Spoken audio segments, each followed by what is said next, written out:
So the first question that we're going to start out with here would just be kind of what would you describe the classroom experience as at St. Norbert? We hear a lot about student to faculty ratios and average classroom size, but just what does that kind of translate to, in your opinion, at the college?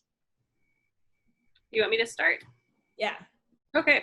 Well, in studio art, our classes are even smaller than some of my colleagues who have lecture courses. So our classes typically cap at about 15, some of them are 10, just depending on the facilities we have. But whether you're in a class of 10 or up to as large as 30, which I think is as big as we get, it's really great because you have an opportunity to have relationships, not only with your professors, but with the other people in the classroom. And I think that kind of daily work together is really meaningful and where I see a lot of relationships happening. And so the person who you met in drawing ends up being someone with whom you collaborate on for an undergraduate research project. And then, you know, you're maybe on an IM volleyball team or whatever. But so that's my experience. It's just that small size really lets us all get to know each other. And it also lets us do kind of a lot of neat things like field trips or maybe more resource intensive exercises and methodologies. So the class, I'll just say the class size, I think the max, Katie, is 35 because we have 35 in our intro psych courses, but that's still much smaller than you're going to find at some of the bigger state schools. In psychology, our class sizes range from a low of 10 in my advanced internship and professional issues course up to that 35, but most are either 30 or they're 20. We have a lot of lab or experiential learning courses. Some of them have you working in labs on campus, others of them are community engaged, and so you're working with partners in the community to get hands-on experience, which I think is one of the benefits of the smaller class sizes too. You really can't have those kinds of experiences in like a huge lecture hall sort of class. They have to be smaller to get that kind of hands-on experience. Yeah, I'll just sort of parrot a lot of that. I myself went to a large state university for undergrad, and then before I taught at St. Norbert, I was briefly at a different large private university. And when I went to undergrad, there were courses I had that were regularly 150, 200, sometimes 300 people in a lecture hall. No one knows your name. Nobody knows anything about you. Whereas I, one time at St. Norbert in my 8 years, I once taught a class of 38 because several students had to come in over the cap. And that was the largest by far I've ever taught here. But in that sort of setting, I know every one of my students' names. I sort of know a little bit about them. I know who's on the volleyball team and who's playing baseball. And I usually kind of keep track of, you know, how well they did in the previous night's game and everything. And it's nice to be able to sort of, from my point of view, have that contact with students. I think it's really meaningful from a student perspective, being able to have that kind of contact with your professors. And also similarly, I often get to sort of see the same student multiple times over multiple years. Mm-hmm. So I'll see somebody one year in the first year required philosophy class, and then a couple years later, they might take an upper level core required class from me. And then their very last semester, it's like, oh, they just had a free elective, and Dr. Hagedorn, I loved your classes so much, I just took one more just for the heck of it, even though I hate the subject matter, I love you, whatever. And so it's sort of really nice to be able to watch students develop over time that way, from my point of view, but from their point of view, they get to sort of have me giving them feedback and guidance over a long period of time and sort of shepherd them along and sort of help point out, hey, look how far you came from 2 years ago. Look at, you were never able to do this before, and now, man, you're just blowing things out of the water. And so that's a really special thing, I think, about St. Norbert College.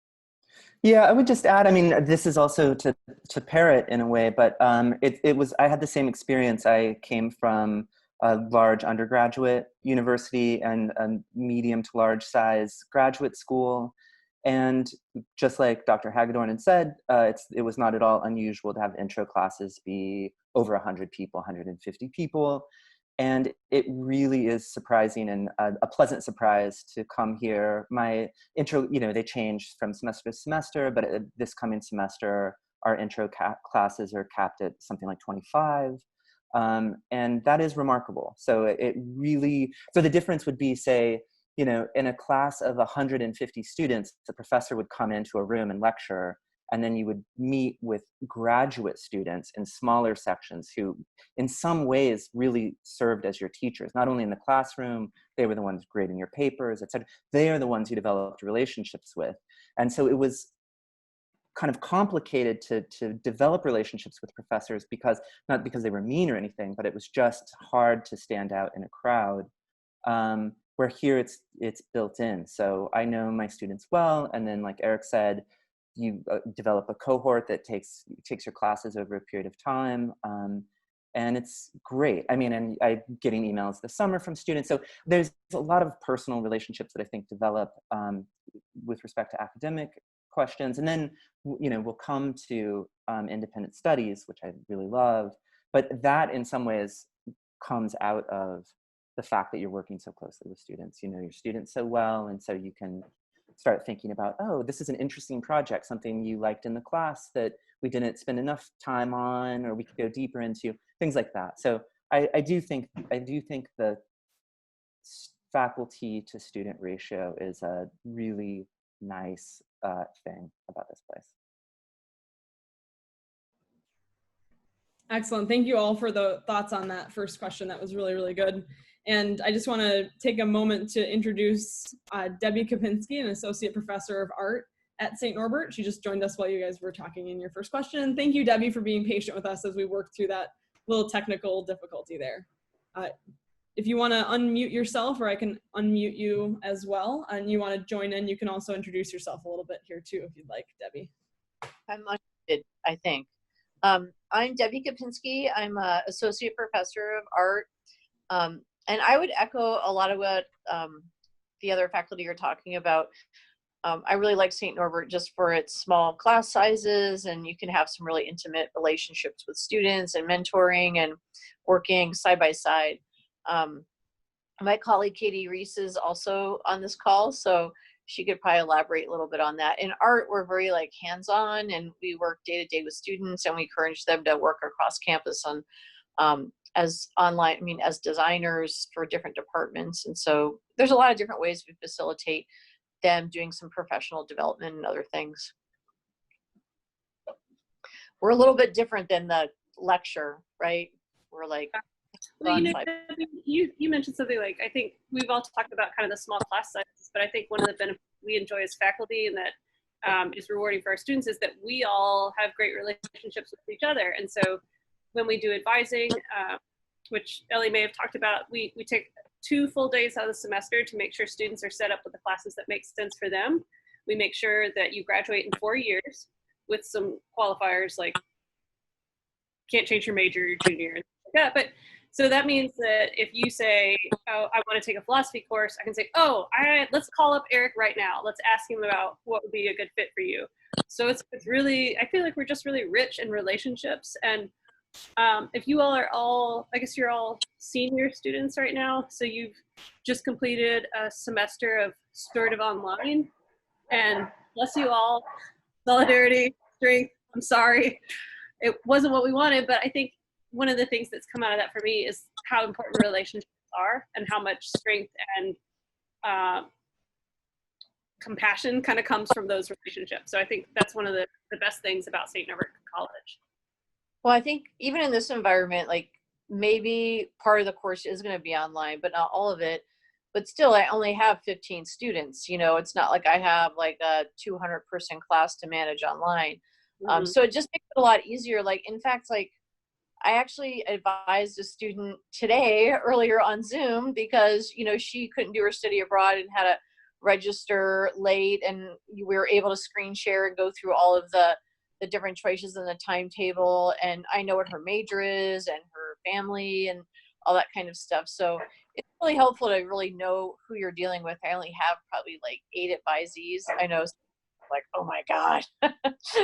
but I would just, yeah, I totally agree with Katie about advising, but also with the online, yes, it was difficult, but I also don't have like 25, 30, 40 students in an art class, at least. I know some of you guys probably have 30 students, but that's all I'll say about it. Sounds good. Thank you all so much for the thoughts on that. And we had our very first student asking a question, so congratulations. I will get in touch with that student and make sure that Mr. Aaron gets a t-shirt or something cool like that. And his question was, in terms of community, what sets St. Norbert apart from other small colleges in Wisconsin? So kind of along the same lines, but just a little more specific too. I mean, from what I see, it really is like a very nurturing campus community. You know, we have a beautiful campus, we have beautiful gardens, and a lot of different student organizations and clubs, but I think it's just really like the sense of like cohesion and warmth that we have at the college. And also like in different departments, you also have micro communities. Like for me, the art department, we have artists, designers, we also have like minors, and they're around working in the studios. And so we have that kind of physical sense of community. But I think you can really engage and be a participant in a lot of different ways. I don't know, I used to teach at Lawrence, and they have a lot of community too. It's just a different campus culture than St. Norbert. I mean, we have that idea of communio, and then we also have a very big athletic program that is pretty prominent. So those things contribute to some of the campus experiences in a different way than Lawrence. You know, they have just a different culture. I don't think one's better than the other, not to be bad, but they're just different, just a different fit. I'll say, I mean, I don't think this is necessarily what you're necessarily thinking about when you ask that question, but I think one thing that distinguishes us, and that's a real comfort right now, is that we are well resourced. The Norbertines have been really fiscally conservative. They've been really smart about their investments, and we're definitely going to feel the tension and the crunch of this current crisis, but we're not as precariously positioned as some other small colleges in Wisconsin right now. And I'm sorry for them, but I'm also glad for our institution to be in that strong position. Yeah, and bringing up the Norbertines, I think, is a nice way to pivot to this, that we're a religious institution, but but sort of the Norbertines have given us a certain kind of mission and vision for the world, this vision of close-knit community, of sort of loving and caring for one another. And while none of us sort of on the faculty really are Norbertines anymore, it's not like this place was in the 1950s when, you know, all the professors were Catholic priests or anything like that. But sort of that ethos of the place still exists. And there's still this very sort of tight-knit focus on loving one another, caring for one another. What is it like to live together in community and to love in community? And so I think it's true that there are lots of ways, as Debbie, I think, rightly pointed out. Other small liberal arts colleges also sort of have focuses on close-knit campus community and low faculty-student ratios and those sort of thing. But here it's sort of baked into the very DNA of the institution in a way that even sort of no matter how religious you are or aren't, that sort of underlying value, I think, persists, and I think we continue to value it no matter our own religious belief or whatever. Well, I just want to add, like, I mean, I'm not Catholic or Christian or anything. I'm like Jewish, so I think St. Norbert's really welcoming to me. I don't really feel like I need to be Catholic to be there, but I also believe really strongly in that idea of communio and this idea of being inclusive. So I think you can really, if you're super, you know, into, you know, religion or theology, you can do that. If you're not, you can sort of express those values in different ways. So it's really up to the individual. Yeah. Thanks for that, Debbie. I was trying to say that, but sort of failing at it. No. Yeah, I would add to this. I mean, I think it's easy in some ways to hear this as a nicety or something, but I would say, just as, you know, as in a personal note, my first year here, my apartment burned down, and I didn't know what I was going to do. And the first day, I had the college had set me up with housing for as long as I needed. and people came with funds to get me back on my feet. Like immediately, I never had a moment. It was, and it, you know, I was new here. I didn't know a lot of people, but it was a moment that was, I'm like a bit of a cynic.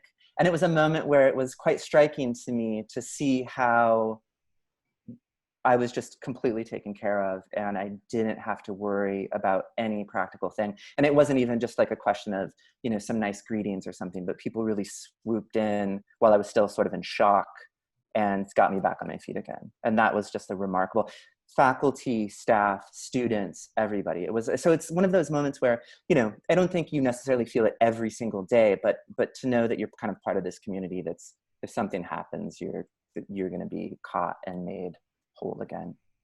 And that, you know, that's, I think, important. And I'll just Our goal is not to burn people's houses down, though. That let's be clear that was an unusual first year. That's hopefully we can, you know, love you and care for you and build community without burning down any housing. I was just going to point out, right, I think there's an point made there that it's faculty, staff, and students. I think part of what propels our community-focused culture forward is that we attract students who want to be part of a very close community. And so it isn't just that there's close community amongst the faculty, the students build that for themselves. And many of them, I think, come here in order to build that. So it ends up being sort of self-maintaining over time, which is really awesome. Thanks again for the question, person who got swept.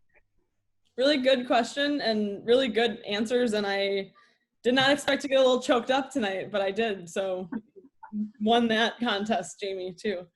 I was wondering, this is actually my question. I personally, one of the things I really love about talking to professors at St. Norbert is how well they know their students and how they almost seem like proud aunts or uncles bragging about their students. And I was just kind of wondering if I could ask you to each kind of share a story of student success or growth, however specific or general you want to make that. Me. I want to tell you about a student who was first year, my second year at the college, and she came from a small town in Wisconsin, and she was a real go-getter, but she had not seen a lot of the world. And I think she was determined to do the things. You know, she came to kind of kick ass in college, but she was scared a lot. And so just kind of thinking about who she was that first day, signing up for classes, and then who she was when she graduated. She was just on fire, and she went out into the world, you know, still with things to be scared of, but with this kind of confidence in herself and in her position in the world, and I think with a greatly expanded worldview. She's also a student I had in my Intro to Design course, and she made a final project for me summarizing the semester, the title of which was, I Don't Want to Do This Anymore, because she didn't like learning the software, but she went on to get a design job right out of school. And so I think of her when I think about the way people can change over their 4 years at any college probably, but certainly at St. Norbert College. So yeah, there's mine. So we have lots of fantastic students, at least that I'm biased maybe, but I think we have lots of fantastic students in this psychology department. I routinely take several of them annually into my research lab, and I have just been really lucky. I think in the last couple of years, I've had a handful of students who have been incredible. They've gone from just dipping their toes in the lab and learning how the research process sort of works to next thing you know, they're showing up in my office saying, well, I want to run this study and I want to do it myself. I guess I'll be particularly proud of a student right now. He unfortunately had just finished designing a study, just gotten approval for it. It was supposed to launch right after spring break last spring. And of course that couldn't happen. And so he's been diligently working on updating the study so that it's something that we can run either in person or virtually, depending on what the situation is going to be in the fall. And so I think one of the things that I'm almost proudest of in many of my students is that they have that resilience, that when something goes wrong, they aren't quitters. They don't just give up or expect someone to fix the problems for them. They appreciate guidance and assistance and help in fixing those problems because we have more experience than they do. But whether it's in the classroom or it's in the lab, they will sort of fight to keep going. And I think for me, more so than any like, you know, specific job they get or whatever in terms of outcomes, having that a little bit thicker skin and that ability to kind of roll with the punches and keep going is really important, because life's going to throw you stuff. It just does. So.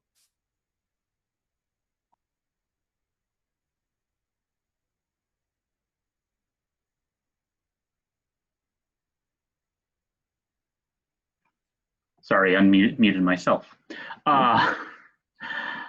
So I can think of sort of a lot of students of different ways. One who's sort of now a published author, several who went on to graduate school in different sorts of programs. But there's one that sort of sticks out, and it's a different kind of story than I think a lot of the ones we often tell. So I had a student who just graduated, and 4 years ago, they sort of came to my office, and I was assigned as their academic advisor.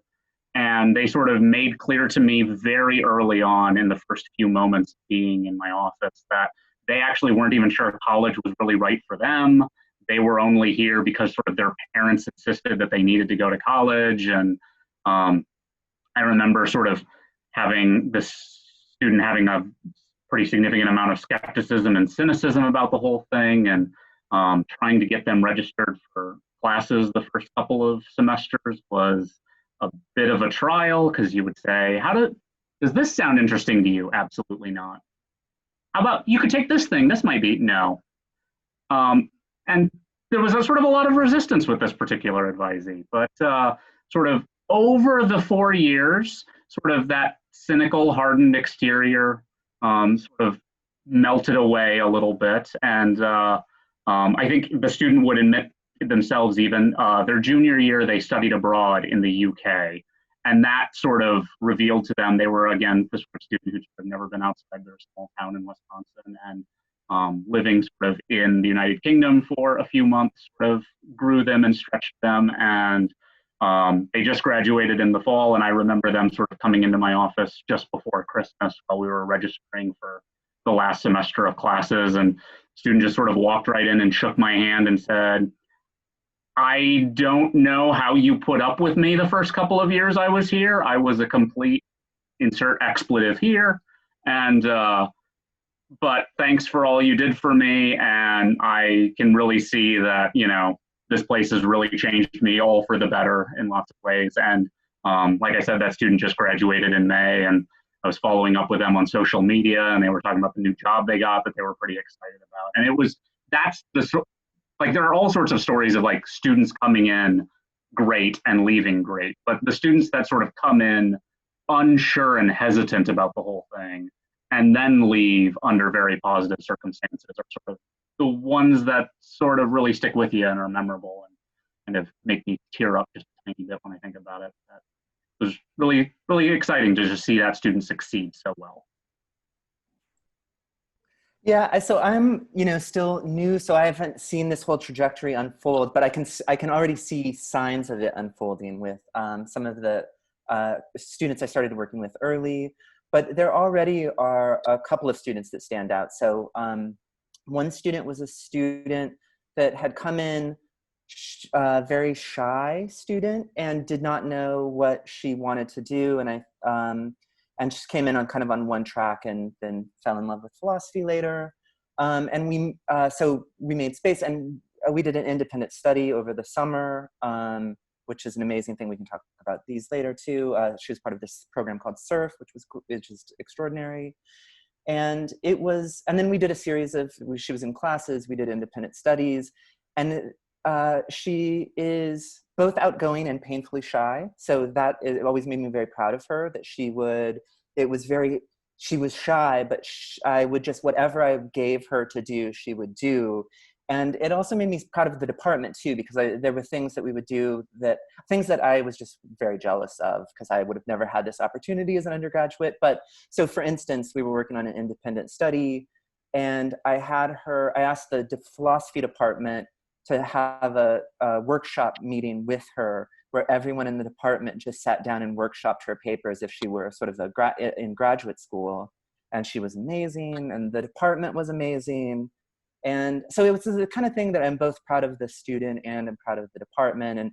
And I just sort of feel like, I mean, again, I think whatever a student wants to do, I've never reached a point with a student who wanted to pursue something and was told they couldn't do it. Maybe it happens in some domain or other, but I feel like faculty are so eager to work with students here that students really have a lot of access to professors. And so some of these students do an amazing job. She was one. I have another student who just graduated, and we Skype once every couple of weeks. He's a paramedic.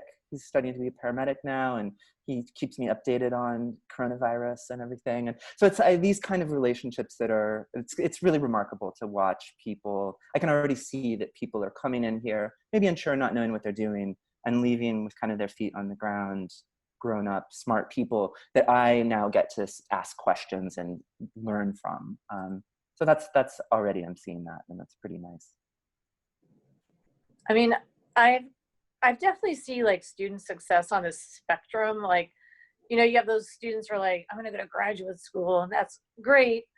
But, you know, like I have students do these wooden boxes that they make out of this block of wood, and it's almost all women in my classes. And, you know, they're like, oh my God, I have to use this bandsaw. And then to see them like make these things, I mean, even if they're not perfectly made, they're just like so impressed with themselves. They're like, I can't believe I just made this thing. And like, I'm going to give this to my mom. Or, you know, it's just like a really great feeling, like seeing someone become more comfortable with something that is kind of scary. Or then I have students who are really interested and they want to work with faculty. And then we have another, I think they've changed some of these grants recently, but they have something called a SNC Collaborative. And I work with a student who helped me make all these like materials and molds for my summer residency. And then she's able to work on her work. And so she learned all these different skills, and we just kind of worked on one-on-one in the summer. So I think it's just like a spectrum of how much you want to be engaged with like faculty, or how much you want to pursue some of these research opportunities. I have students that are from all different spectrums of types of learning. And for some of them, you're like, wow, like you created an idea and you're able to build something in a way where you didn't have a roadmap, and that's really scary. And for someone else, it's like you could take your work to the next level. So it just depends on the student. But I just love hearing all the stories of all the different experiences people have with students too. And it's also, for me, the best thing is watching them teach each other in the class, where they're like, oh, I'm going to help you with the, what do you call it, jigsaw, you know, and I can just get them started and they can help each other. So those are also kind of different types of success, I guess. I'm going to mute myself now. Thank you all for those answers to my favorite question. I really appreciate you humoring me. Another question in from a student. We're going to take this question from the academic standpoint because we have professors here with us. So what is your plan to help students adjust to the new normal with COVID, especially freshmen who might be scared or nervous? Go ahead. Well, obviously that's sort of at the forefront of everyone's mind. A couple things come to mind. The college has been supporting us by providing training. So just kind of, I can say also, a lot of this is not new. We've been offering hybrid courses at St. Norbert College for a little while, hybrid being partially online, partially in person. We don't have a ton of online courses, but we have a lot of people with experience teaching online. And then for people who are not used to that at all, the college has been providing a lot of support, both just like, how do you structure it? What technology do you use? And as part of that, I think a lot of the fundamentals are the same, especially for how we engage with first years, which is we want to get to know people. We want to create a welcoming environment. We want to give people opportunities to, as Debbie mentioned, to learn from each other, to share. And so it looks different for sure, but we can do a lot of that through in-person meetings, through Zoom, through whatever the different platforms are. So I'm already planning my first day icebreakers. I know some people don't like icebreakers, but I love them. And yeah, it's surprising the number of things we do in class that can translate pretty well to the digital environment. So there's my thought on that. I would add, I mean, I think that whatever comes, we will handle it well. I was impressed in the spring when everything happened all at once, how people responded. I would say just from my own experience, I really love being in a classroom. That's my favorite, and I love the I mean, I think for philosophy, you know, some other disciplines are like this too, but for philosophy, I really like the exchange of having conversations in the back and forth, etc. So being in the class is my favorite. But I was very pleased with how, when we had to go completely online, how it translated into going online. Because again, as some of the, you know, as it was brought out in some other context earlier in the conversation, even if we go online or when we go online for part or whatever, it's still not 200 students in a class going online. It's still a small group of us. So, you know, in my case, I broke students down into even smaller groups, and I found it to be, again, it wasn't my favorite. I prefer, my favorite is to be in class, but it was an okay second situation. And I think it's a much better situation. You know, it won't be forever, even if this fall semester is, you know, we're adjusting as we go. I still think it's fine, actually, and I think people will have, with the extra time to prepare, I suspect that, you know, people will have thoughtful ways of engaging with it too. So again, you know, I think there's, you know, it's not like something completely unlike the college experience or anything. I found it to be quite productive and good, and my students so. And I think, again, we have a lot of advantages at St. Norbert because the faculty to student ratio is so small that even if it's online, we still have time to cultivate a lot of these relationships, and we're still having small discussion groups, etc. So I think, you know, I think we'll all be in it together. It'll probably be less than ideal for the fall, but we'll all manage together. And I've been impressed with everybody's ability to do so. Yeah, for the fall, I think it's that we have time to think about it. I mean, for the art discipline, we have to think about materials and accessibility, and, you know, we already went through some of that stuff in the spring. So, like, for example, I'm gonna like make a little short video of all the materials, and I mean, even though I usually send lists and links and stuff just so people can see your face, and I mean, we are going to be meeting in person, but, you know, just want to foster this sense of like continuity in the course, you know, like making sure people know what to expect. Like, you know, we have certain things we do every week, you know, we're logging on. And I did learn a lot from the spring where, you know, the writing component in the critique can be really helpful. So there's things that are actually like add to the experience. But I think it's just fostering those personal relationships with students and finding ways where they can, like, you know, talk with each other, whether online or in person.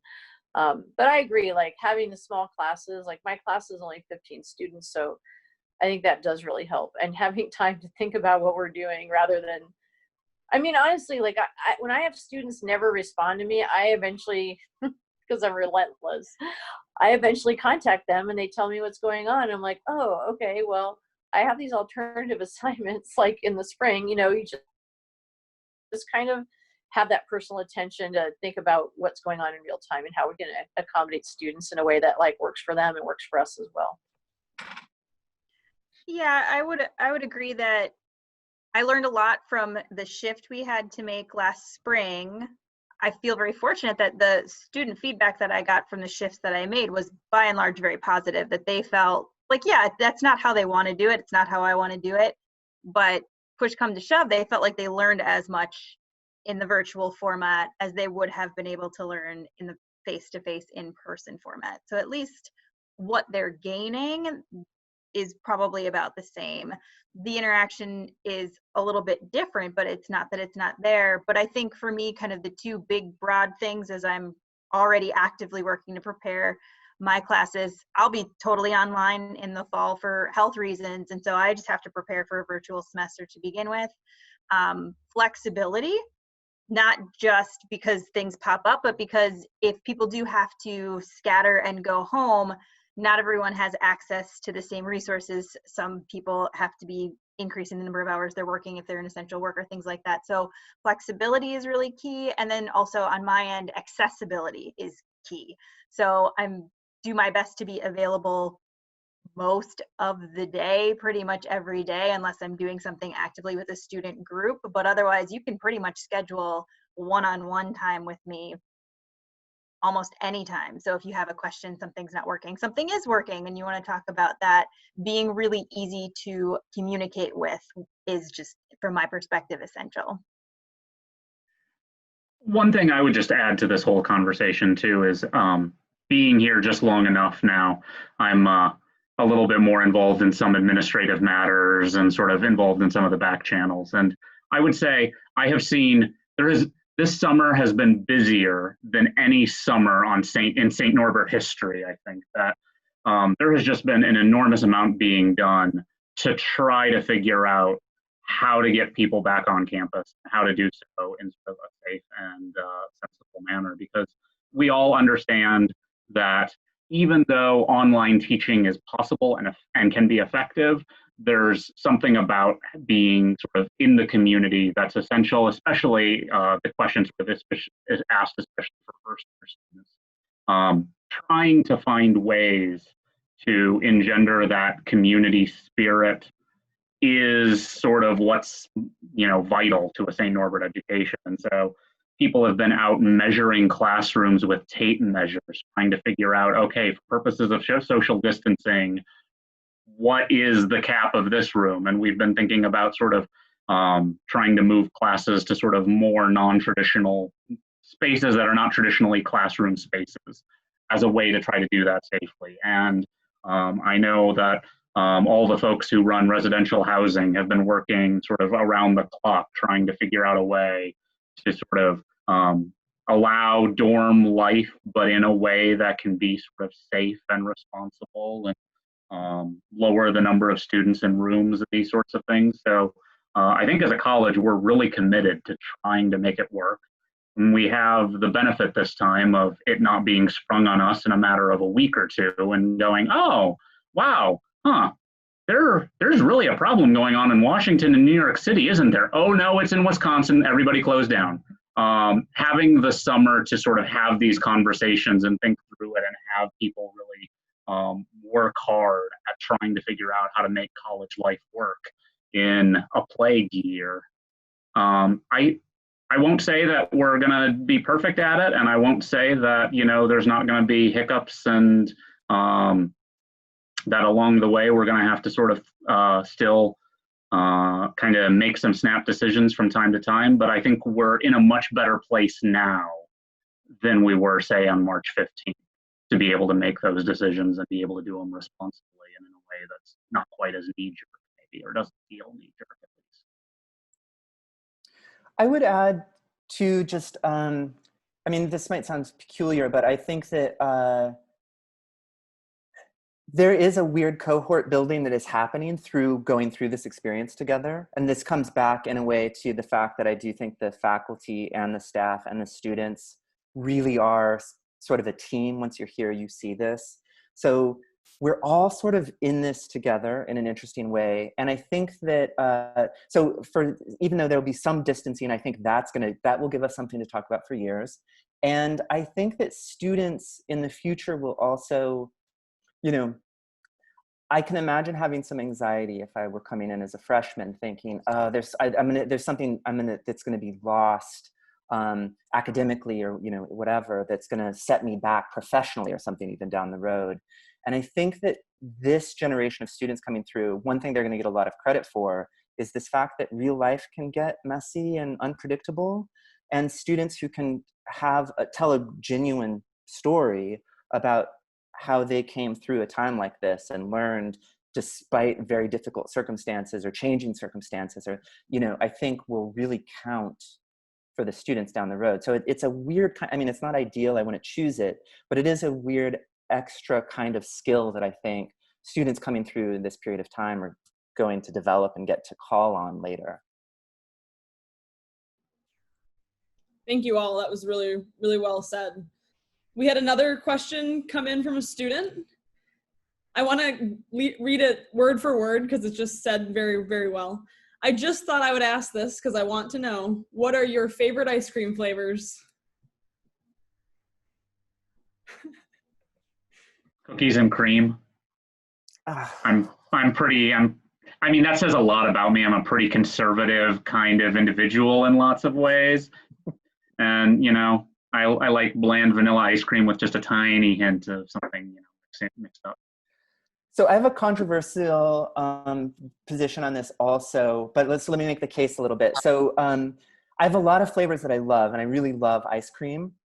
But my first go-to, wherever I am, my first go-to flavor to test out the quality of a place in general is the pistachio, because it's a very basic, it has a very basic amount of ingredients. It typically is just cream and then nut butter. And so you can really suss out how much, are they using real nut butter, and how much nut butter are they trying to like skimp a little bit or using artificial things. So I find pistachio to be my first, whatever I go on to eat afterwards, it's the way that I can really suss out, are they using good cream, nut butter, or are they trying to trick me? That is very interesting. That tells me so much about you, but you also didn't answer the question, which is, what is your favorite ice cream flavor? And I think also pistachio is my favorite. I just wanted to be equally terrible. I'm going to point out, my husband and I eat a ton of ice cream all summer long. And so this month alone, we've had salted caramel turtle. We've had a Denali Moose Tracks fudge. We have mint cow tracks right now. We have Maine blueberry cheesecake. We've had vanilla fudge, and we've had strawberries and cream. So if it's ice cream, I'm eating it. That's where I'm And you remember them all. Yeah, because we eat so much of it and then just loop back around and buy more and more and more. I do like chocolate chip cookie dough, or if it's really good, maple walnut. I know that's a weird flavor, but yeah, those are good. I even eat vegan ice cream too. Nice. Especially the coconut milk kind. Yeah. Ooh, I was going to say mango is my favorite, but actually coconut ice cream is my favorite. Oh. That's my lactose-free favorite as well. Not that they were asking my favorite ice cream flavor. Maybe. No, go for it. I think it's also worth cookie dough in coconut ice cream. Back to you, Jamie. I think it's also worth noting, if anybody's on this call not from Wisconsin, that frozen custard is a miracle, because I grew up out west. I didn't know anything about custard, and that's been really a real draw for me. So if anybody is not from Wisconsin or Minnesota or something, you have a real treat coming your way. If you're not local to the area, you must check out Zesty's frozen custard and continue checking it out for the entirety of your 4 years. Absolutely. Excellent. Any other ice cream thoughts? Well, I want to know what the favorite flavor is of the student who asked that. So they'll have to type really quickly to tell you, Ellie. But and if she's not right on it, I will update you as we go. Yeah, thank you. World-class chocolate? Noted. Yes, excellent. I said it right.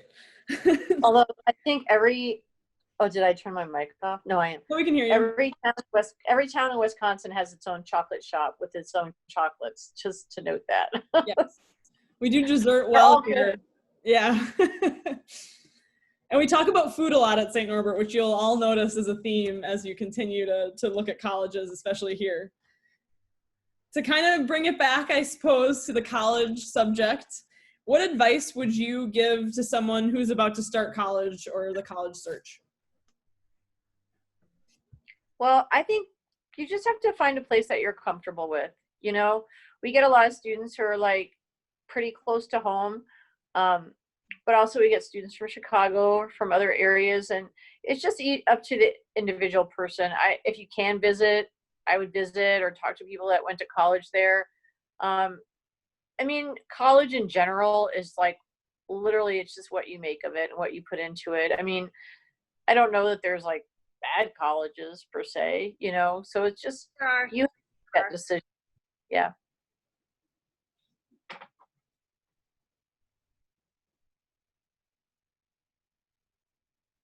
I would echo what Debbie said. I do think there is something to be said for this idea of fit. I visited when I was, a senior in high school. I visited several colleges. My dad and I took a road trip and went to many. And quite honestly, there were some that I didn't even make it through the tour day. I ended up just like, we sort of snuck off and went back to the parking lot and left. Sorry, Notre Dame. Just did not feel like the place that I was supposed to be. So I think fit goes a long way. The other thing I would say for those of you who are, wherever it is that you end up going, being proactive is really important. We have a lot of opportunities. We've talked about it, right? We have a lot of opportunities to interact with faculty and to work on individualized projects and to get a lot of hands-on real world experience. And we build some of that into our classes, but what would set you apart from other people you're in those classes with is the stuff you do outside of the classroom. So not just being talkative in my class, but coming to my office hours and actually talking to me about what your interests are and what you want to do helps me then point you in directions of community possible internships or volunteer work or experiences in someone's lab or something else in a summer program.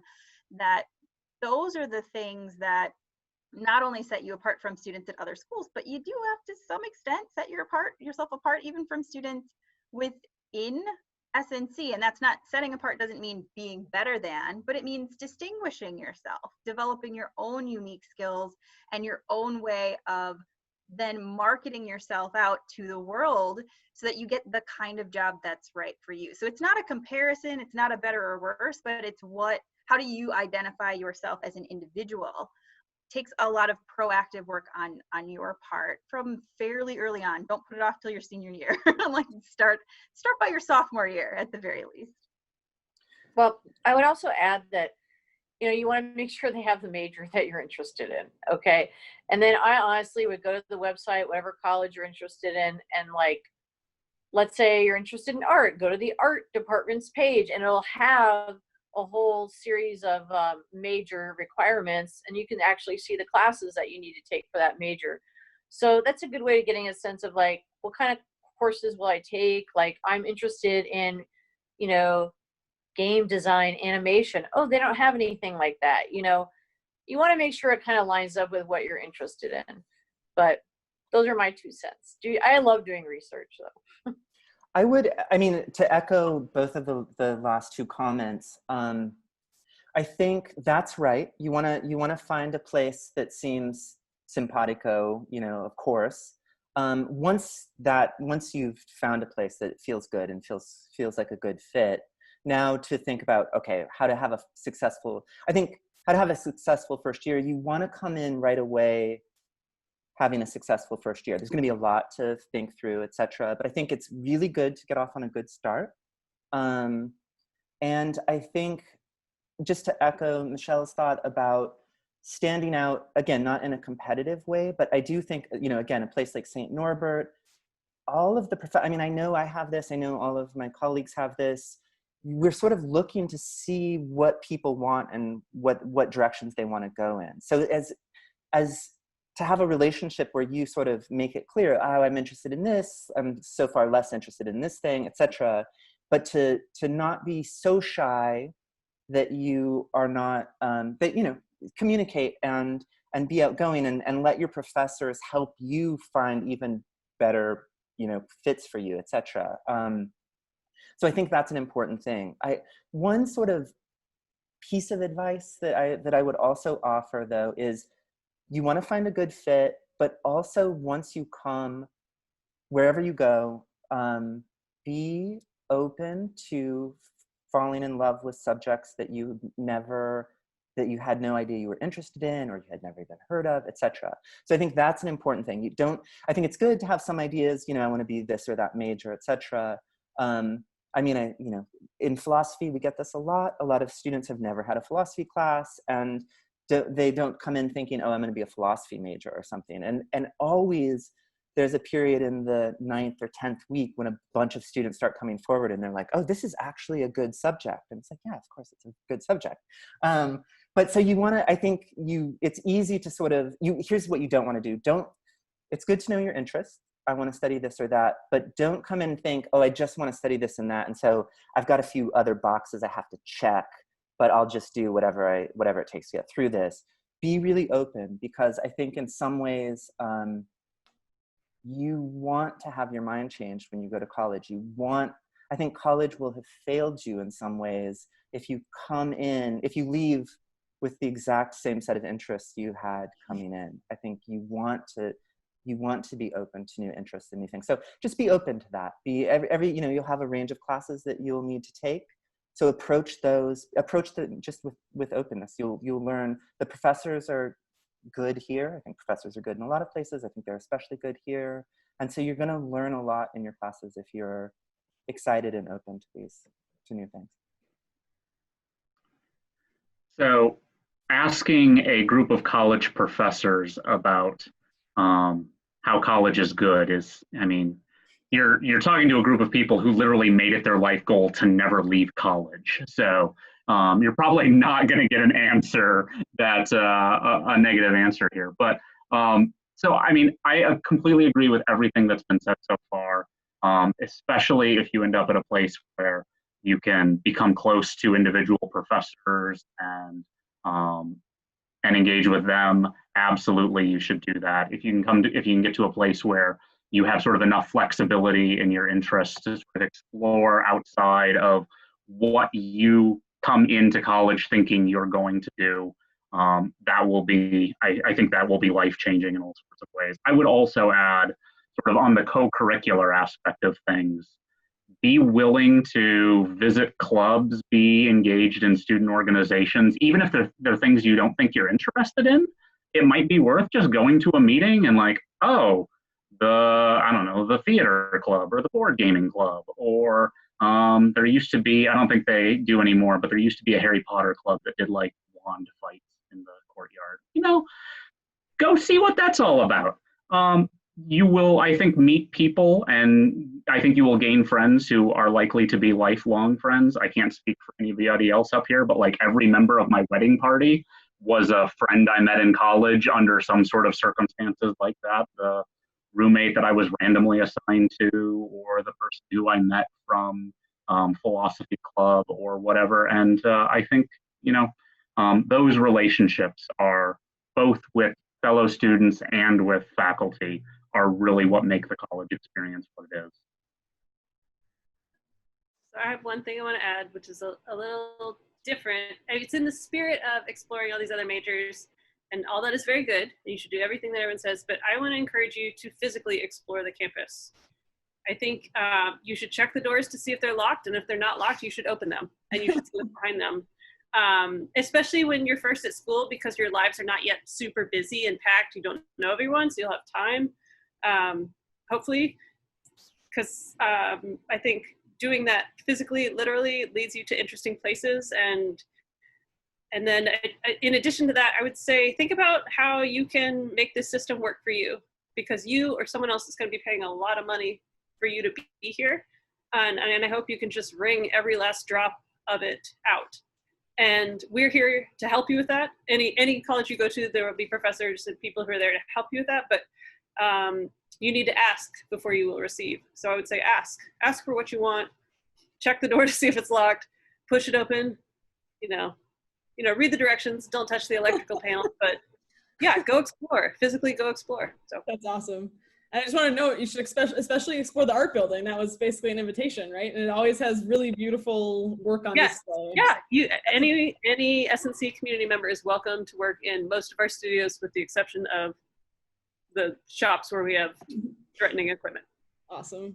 One of, I think, the most beautiful murals on campus is just buried in an underground tunnel that 90% of the campus will never see. So go find that.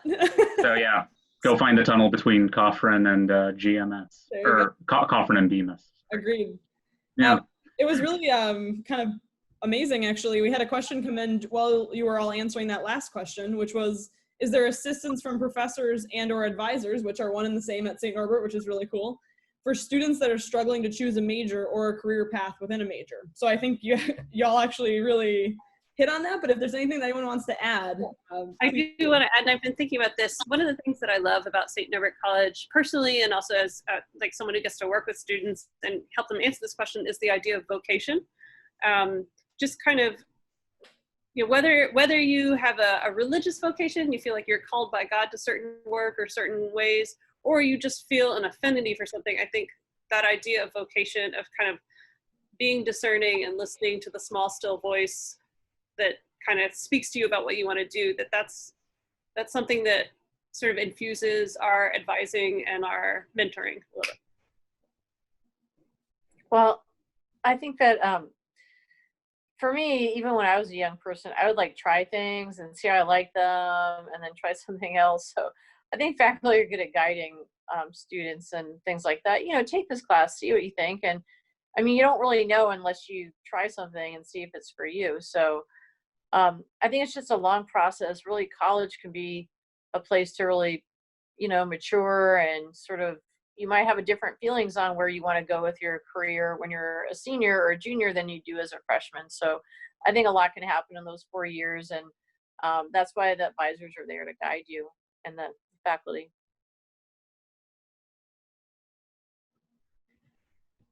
Very well said. And just in the nature of time, I just want to put everyone's contact information up on the screen here. So if you have any further questions, or especially if you're really interested in something that someone talked about here, I do want to point out that Dr. Hagedorn's email address does not have the second E.